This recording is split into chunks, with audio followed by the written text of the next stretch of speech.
A paz, irmãos, boa noite. Boa noite, Edilson. Amém? A paz, irmãos, é bom a gente estar aqui. Interessante a gente fechar com esse louvor. Acho que tem tudo a ver com o que a gente vai ministrar aqui hoje. Obrigado. Vamos lá, você que está em casa também, você que está aqui, abre sua Bíblia lá no livro de Tiago, lá no finalzinho do Novo Testamento. Tiago, depois de Hebreus, Tiago capítulo 4, versículo 17.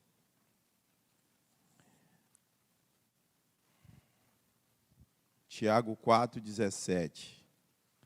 Esse livro de Tiago é maravilhoso. Tiago 4, 17.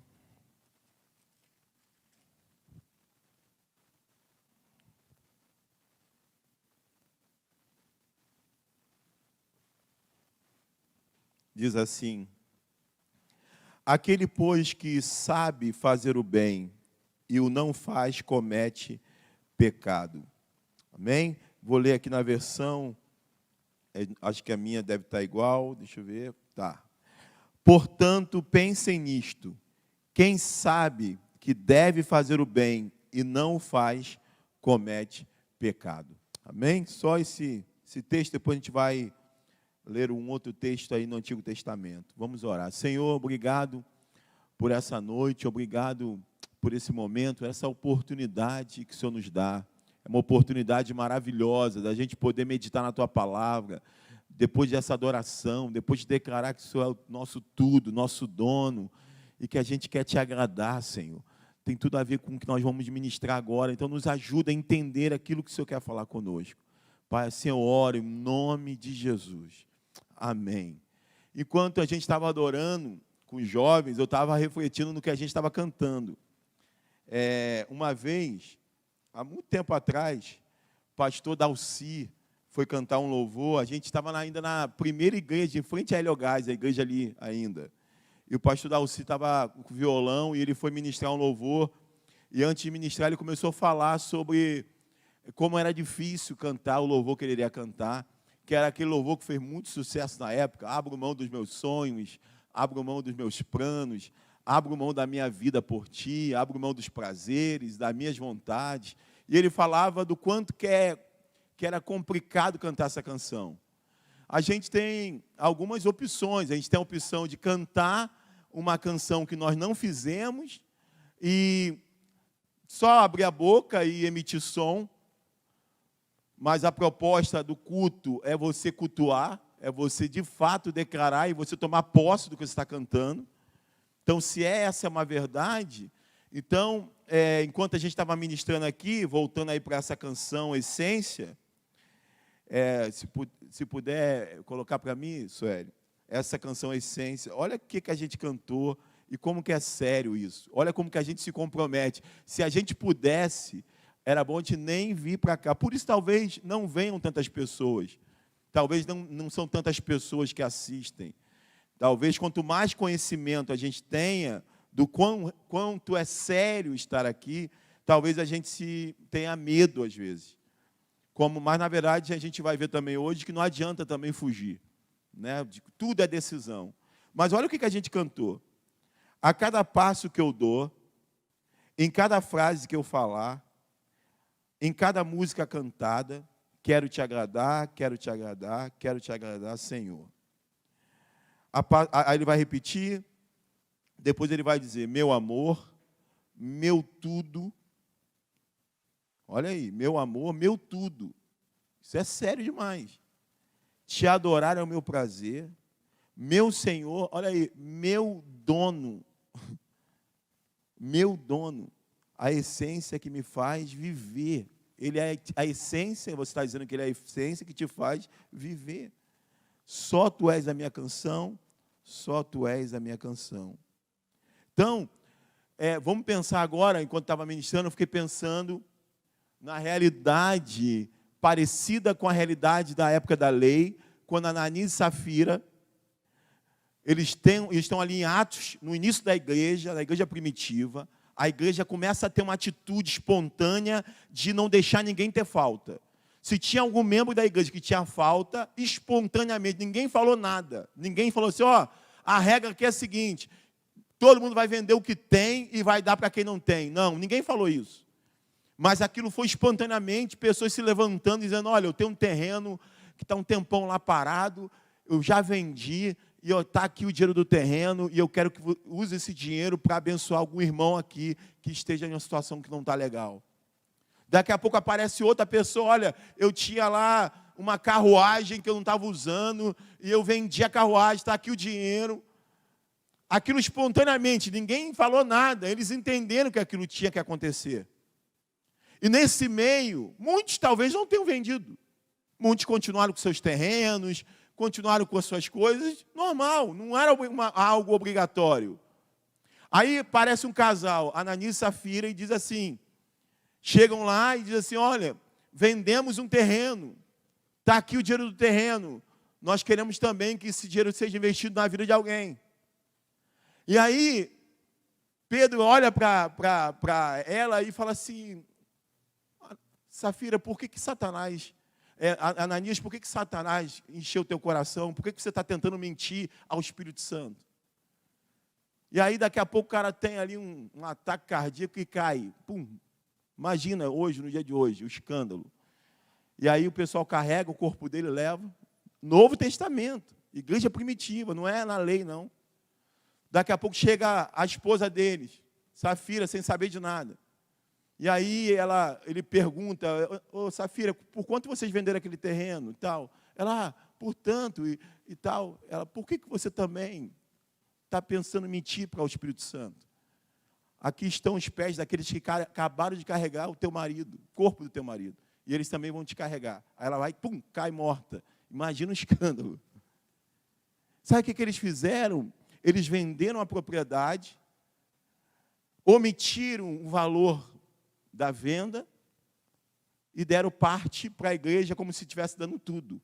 E olha o que eu falei, não era obrigatório, ninguém tinha mandado fazer nada disso. Eles poderiam ter feito isso, eles poderiam espontaneamente vender e falar, vou dar só uma parte. Mas eles não poderiam fingir que estava dando tudo, para parecer como todo mundo estava fazendo. Está entendendo? Parece uma coisa mínima. Até para nós brasileiros, né? A gente tem essas coisas que a gente faz e acha que é tudo natural, mas aquilo não foi normal. Aquilo foi grave, porque era como se estivesse ludibriando o Espírito Santo. E isso no início da igreja. Imagina se isso se torna um padrão.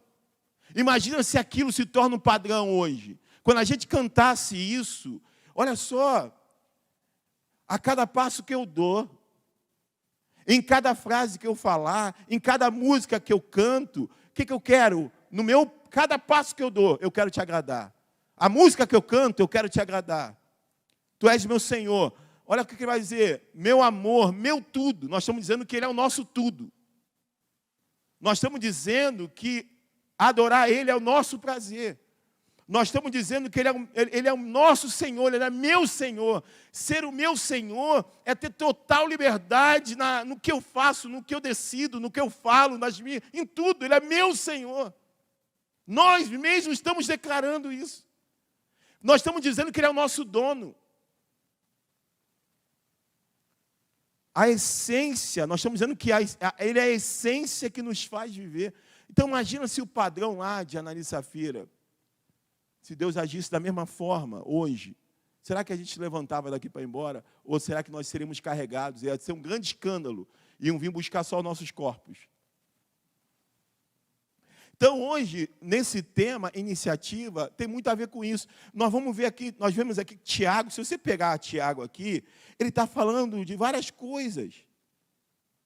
Ele fala lá no capítulo 2 que a fé sem obras para nada aproveita. Ele vai falar no capítulo 3 sobre o tropeço na palavra. Ele vai falar no capítulo 3 ainda, da sabedoria que vem do alto. Ele vai falar no capítulo 4 que devemos resistir às paixões, às tentações. Ele vai dizer no capítulo 4 sobre a fragilidade dos projetos humanos, essa coisa de eu vou fazer, eu vou acontecer. Não, faz isso não. Antes diga, se o Senhor permitir, farei isto e aquilo.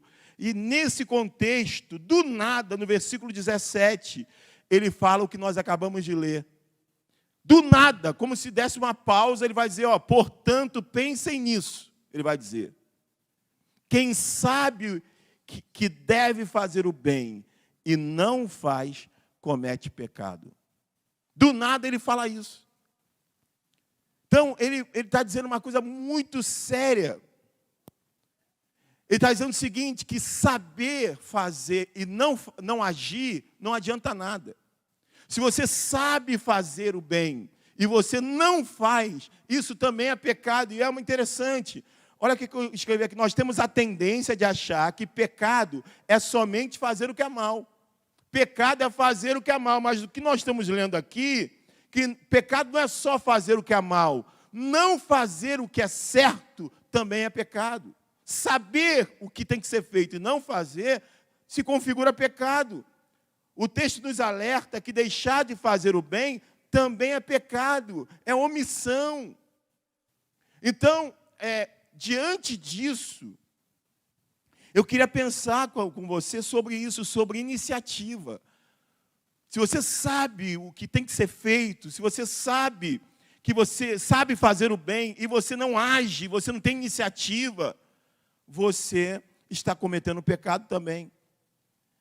E eu estava vendo aqui, o que quer dizer iniciativa? Ação daquele que é primeiro a propor ou realizar qualquer coisa.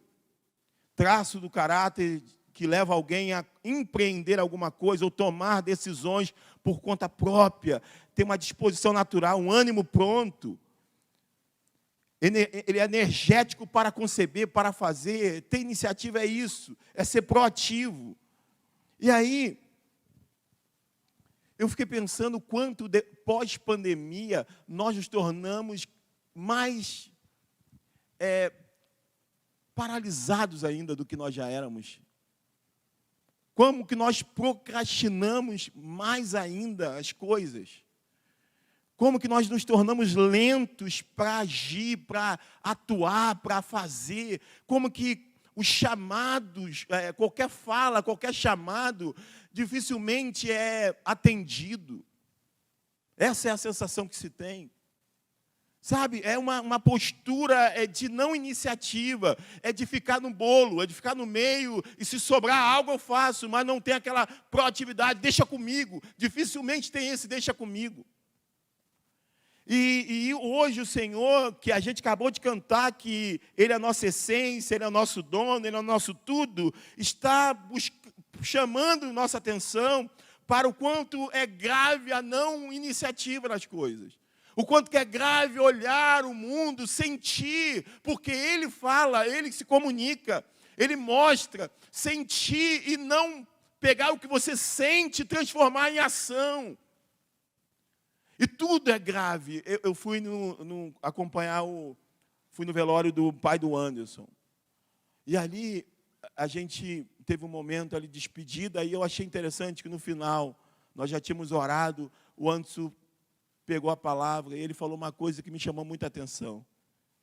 Ele falou assim, eu quero agradecer a Deus, porque hoje eu estou me despedindo do meu pai, e Deus, o Evangelho, que chegou à vida dele com um pouco mais de um ano só, fez com que meu pai se quebrantasse de tal forma que eu ouvi pela primeira vez, depois de tantos anos, que meu pai me amava.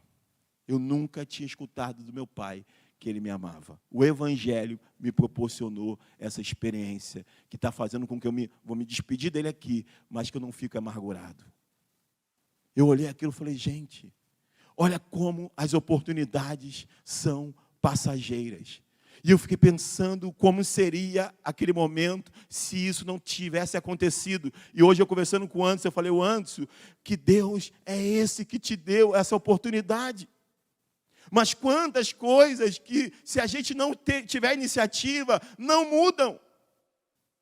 Se a gente não mexer com alguma coisa, se a gente não pelo menos orar, clamar, não vai mudar nada. Tudo vai continuar da mesma forma.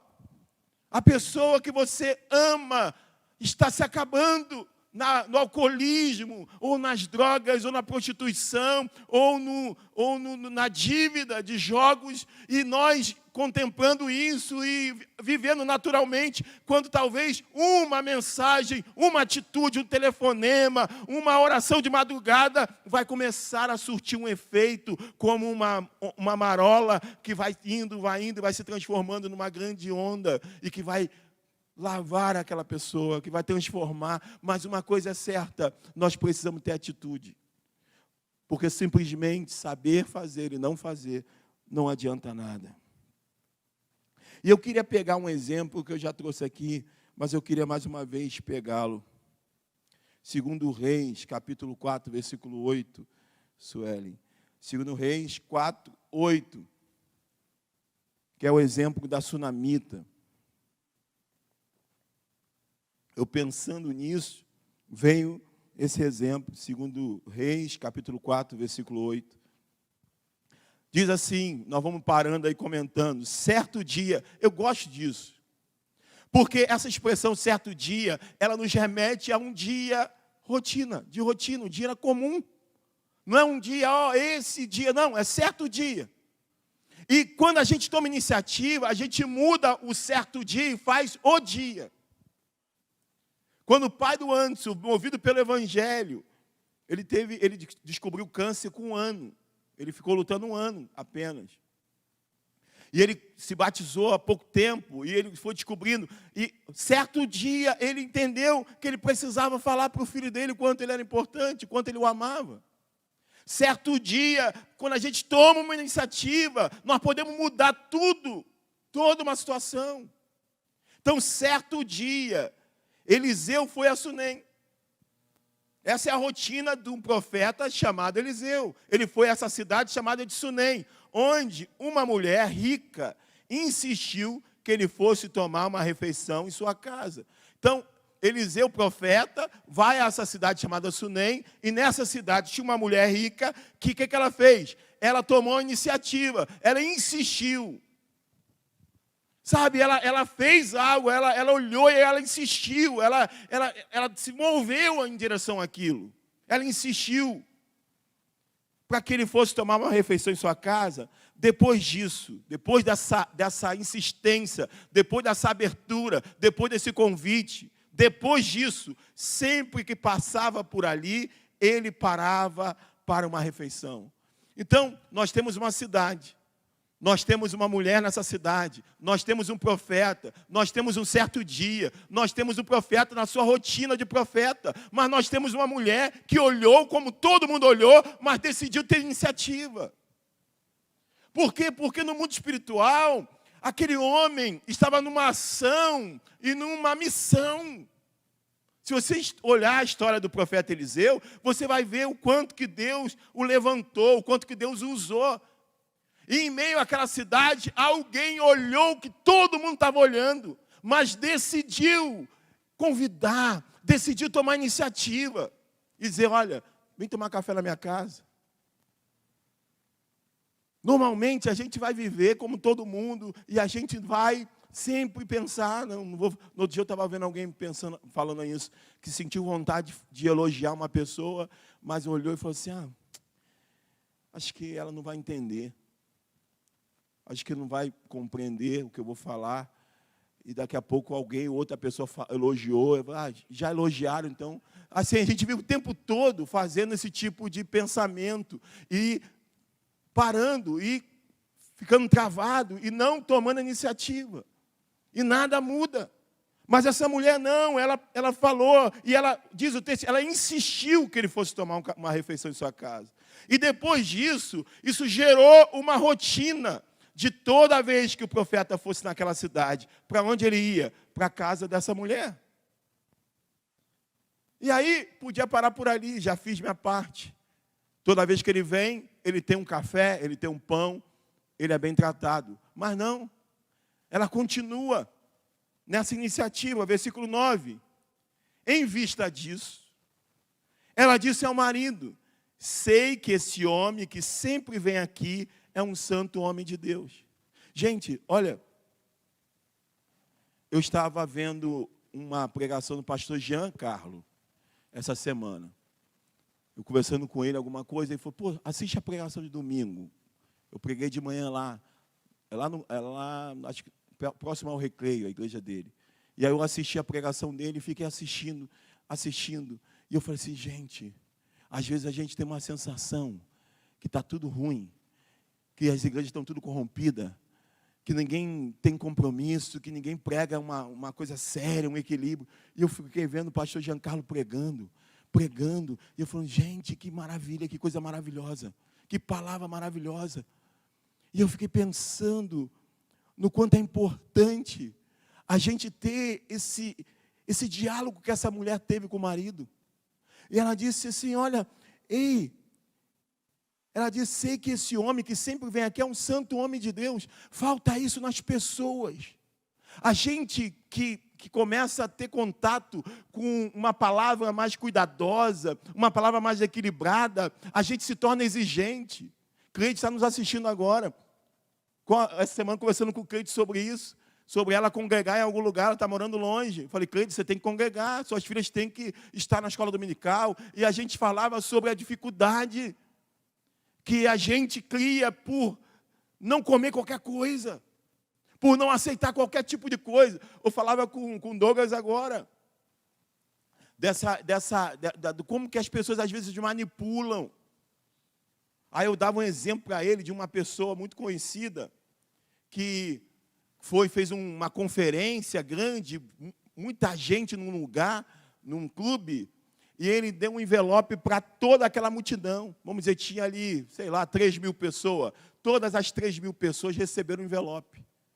E quando aquelas pessoas abriram o envelope, tinha R$2 em cada envelope. Aí você fica assim, a pessoa fica meio assim, o que está acontecendo? É um acidente, esqueceram um dinheiro aqui. Não, eu também tenho R$2. Não, eu também tenho R$2. Eu também tenho R$2. E aí, aquele camarada começa a falar, e ele começa a trabalhar algo que tinha a ver com aquilo. Eu confiei a vocês R$2. Se você não tiver, você não precisa devolver, pode ficar para você. Mas se você tiver, como eu confiei em você R$2, aí começa a administração. Vamos dizer que ele tenha investido ali, R$4.000. No final ele vai sair dali com muito mais. Aí você fica pensando comigo. Tem pessoa que fica, de repente, dentro de uma sala, tentando pensar psicologicamente como fazer com que você seja manipulado. Ele vai usar técnicas psicológicas que você vai se sentir, poxa, ele botou R$2 no meu envelope. Pô, então, já que ele botou R$2, esse camarada merece que eu dê tanto. Ou seja, alguém pensou em como te manipular. E muitas vezes a gente está ali embaixo, normal, sem saber que há alguém pensando isso. Alguém que ministra de tal forma para te alcançar o teu bolso. Não tua vida. Não que você se converta, mas o teu bolso, o teu dinheiro. Alguém que talvez veio de longe, eu vi isso acontecer.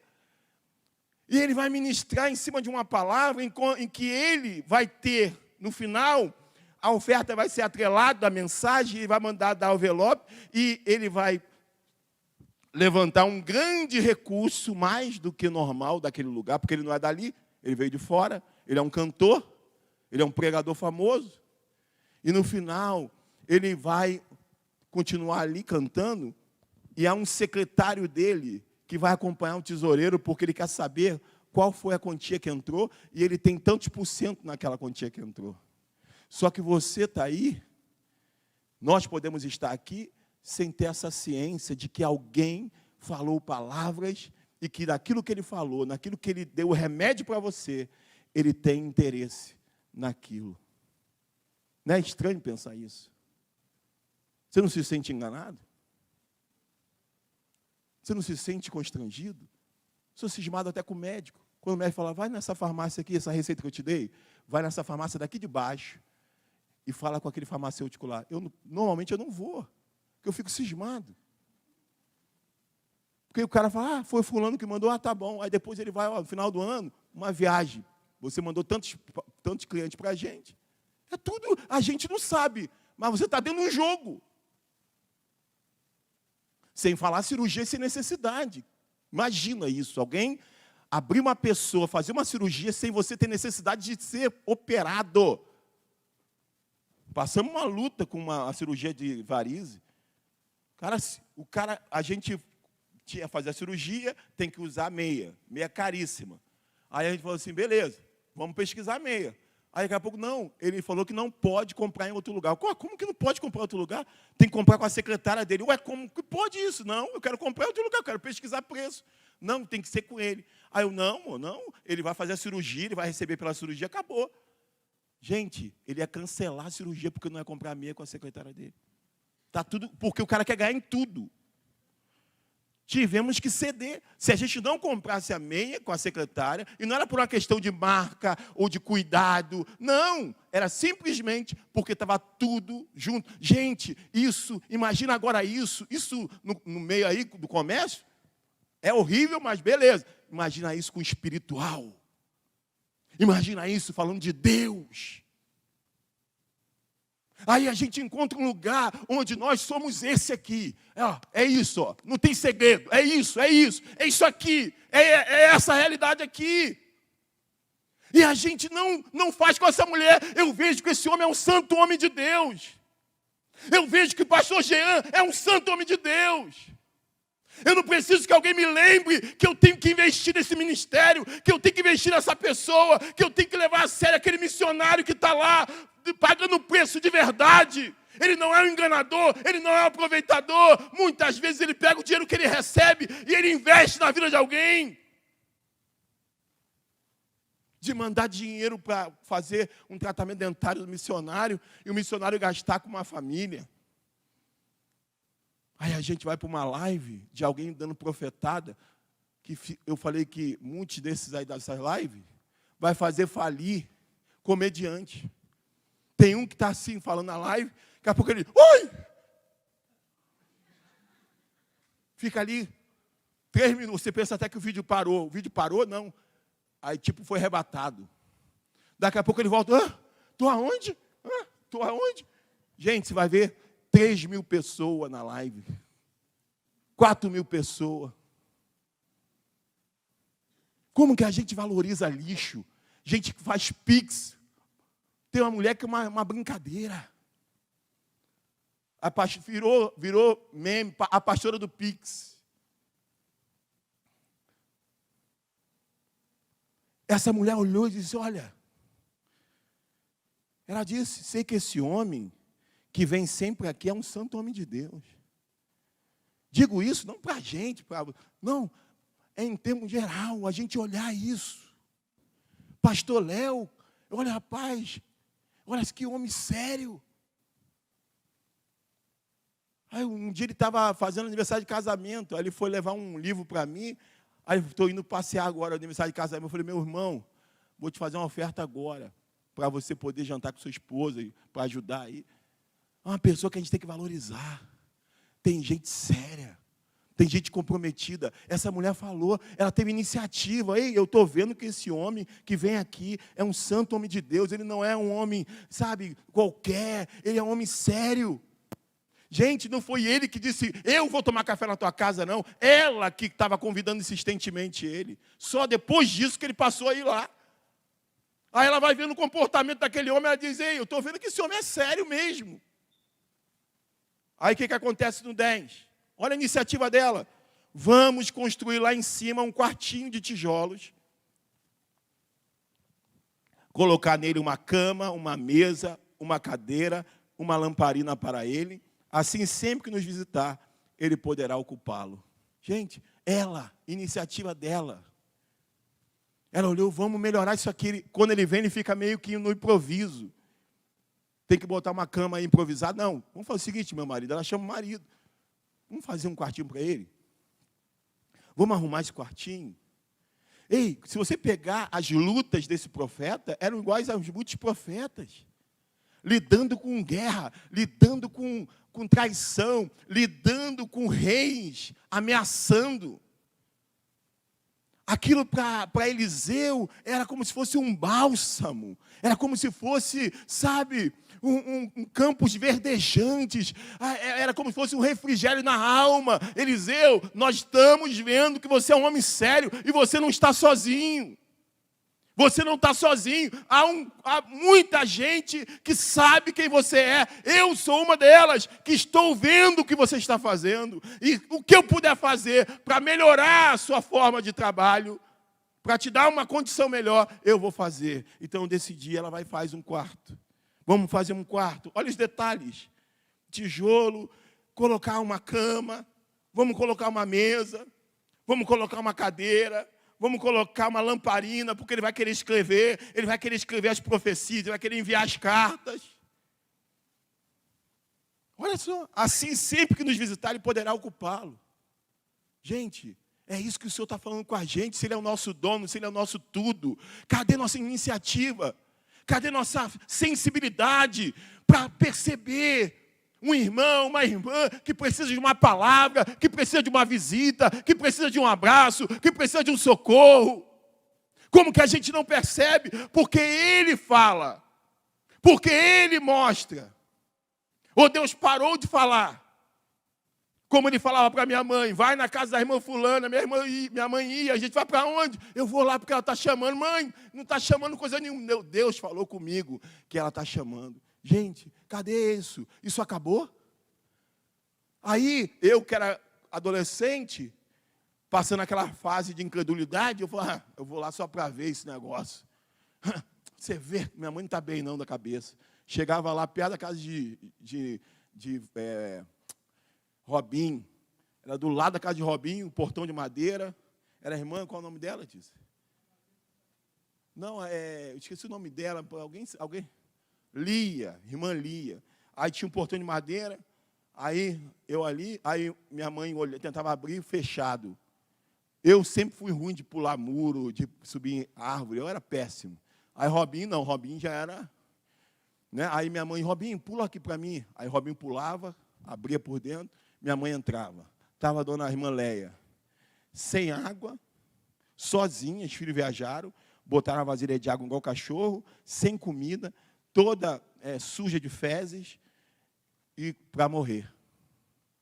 Já praticamente morrendo. A minha mãe tinha que pegar, dava banho nela, limpava, já mandava eu ir lá em casa pegar alguma comida, eu levava, ela começava a dar comida na boca dela, botava água. Naquela época não tinha negócio de denunciar nada, a gente nem sabia disso. Não tinha negócio de, vai denunciar, a gente não tinha voz. Quem ia ouvir? Morava no morro, quem vai ouvir, se hoje já é difícil? Aí minha mãe socorria, dava uma bronca nos filhos, falava, isso está errado, Deus vai cobrar caro de vocês. E eu ficava assim, que é isso? Que Deus é esse? Antes do Pix, antes do WhatsApp, de mensagem instantânea, antes de tudo, ele já era um WhatsApp.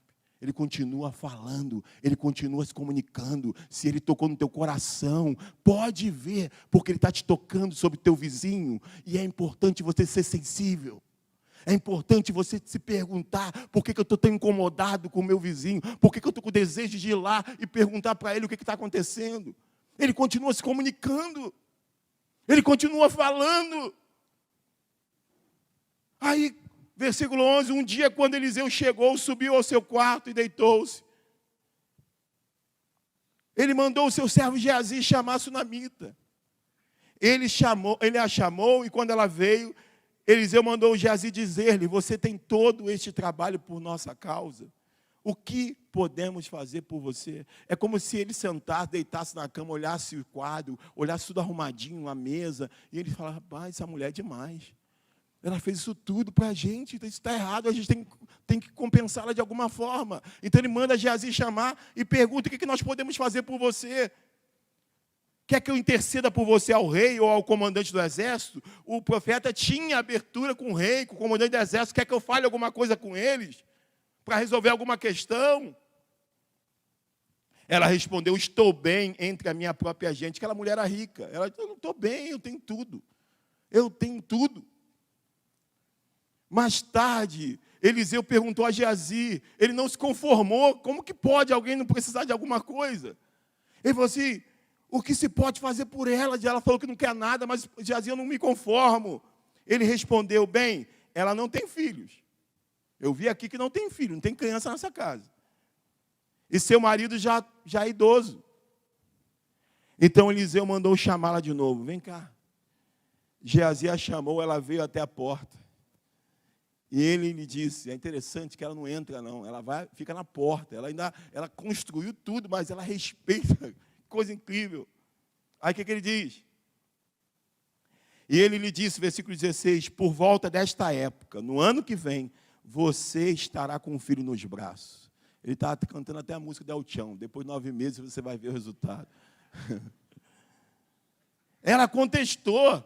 Ela falou assim, não, meu Senhor, não iludas a tua serva, ó homem de Deus. Era um sonho já sepultado.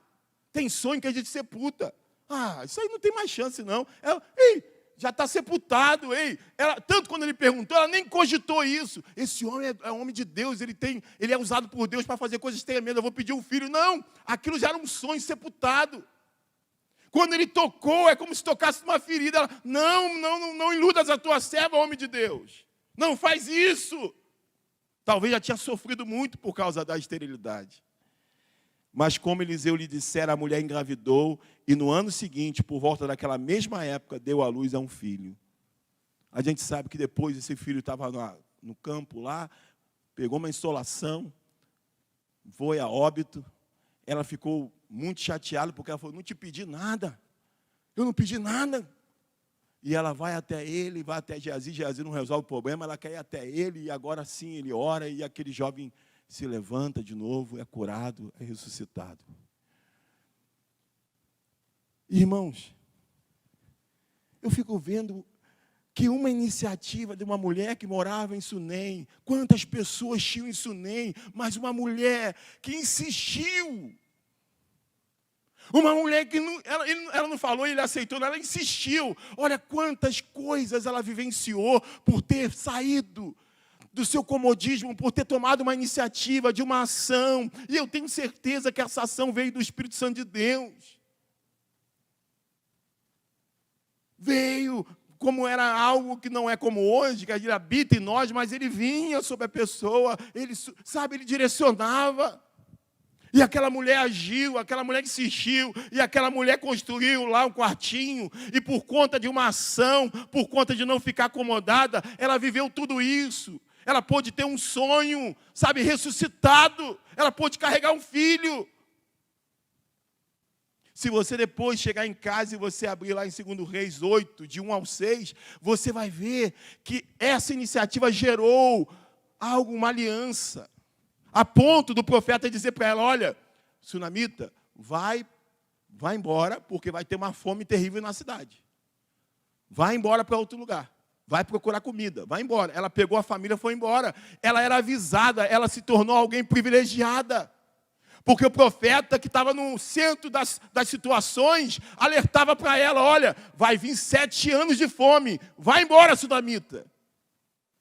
Depois de anos ela volta. Já o profeta não está, mas ela está ali andando, agora voltando para a sua terra, porque agora a situação melhorou, mas agora ela está sem terra, ela está sem suas propriedades.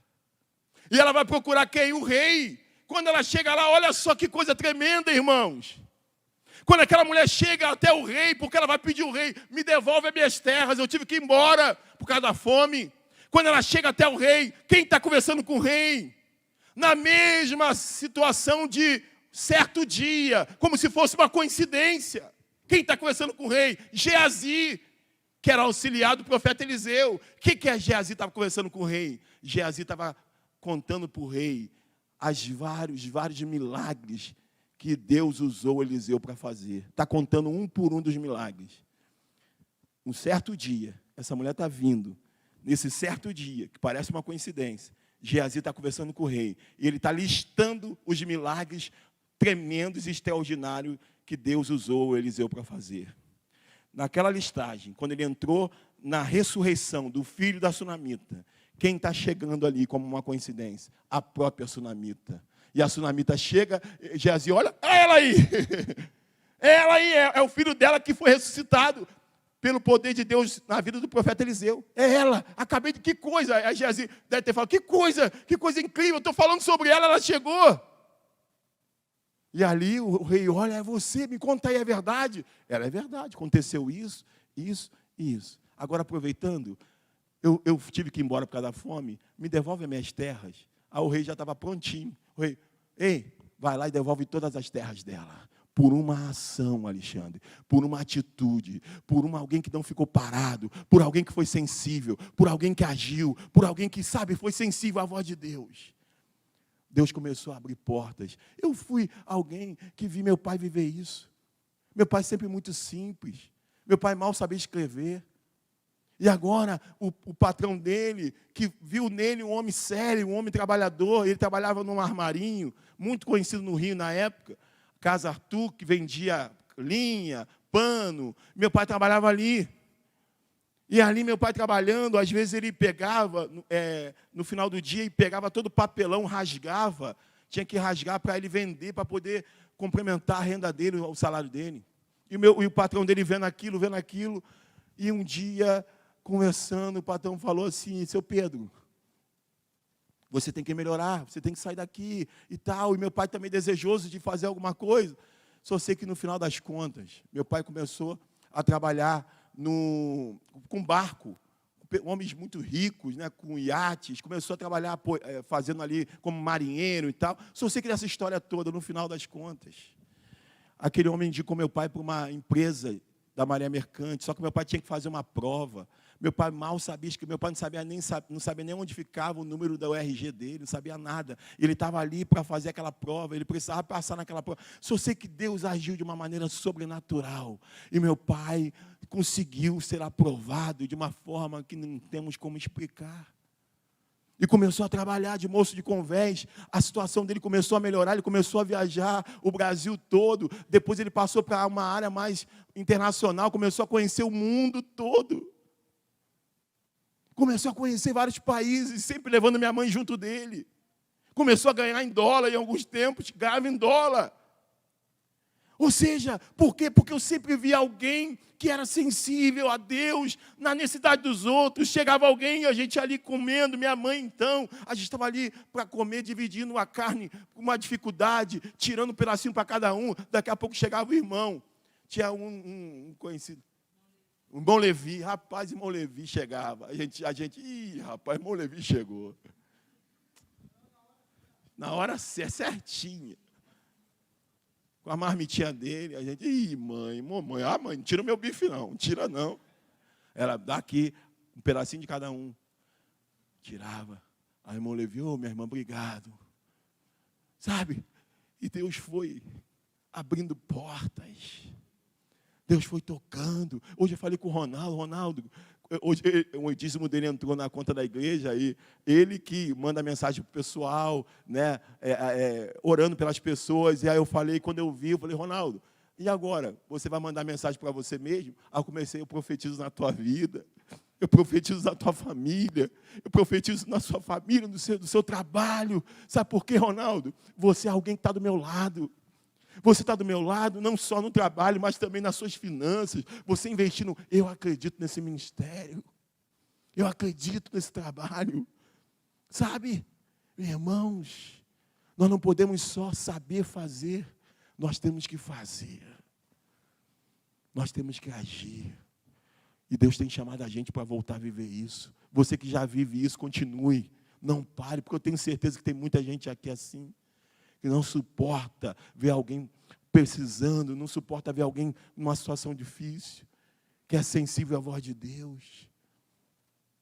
A gente conversando com a irmã Beth, falando que ela estava em casa, a gente estava no curso de obreiros falando sobre isso, e ela, pastor, no outro dia Deus tocou no meu coração para visitar uma vizinha, e eu fui lá, pastor, quando cheguei lá, ela estava chorando, ela estava grávida, e chorando muito, e eu fiquei sem saber o que eu vou fazer aqui, e eu pude orar pela vida dela, e eu vi que ela precisava de algumas coisas, eu comecei a falar com os vizinhos, nós conseguimos ajudar. Ou seja, irmãos, tem pessoas precisando, e Deus está querendo chamar cada um da gente para não permitir que essas pessoas fiquem nessa condição. A gente vencer nossa timidez, a gente vencer nossa zona de conforto, para poder a gente ser boca de Deus. Sabe, Deus está chamando a gente para isso.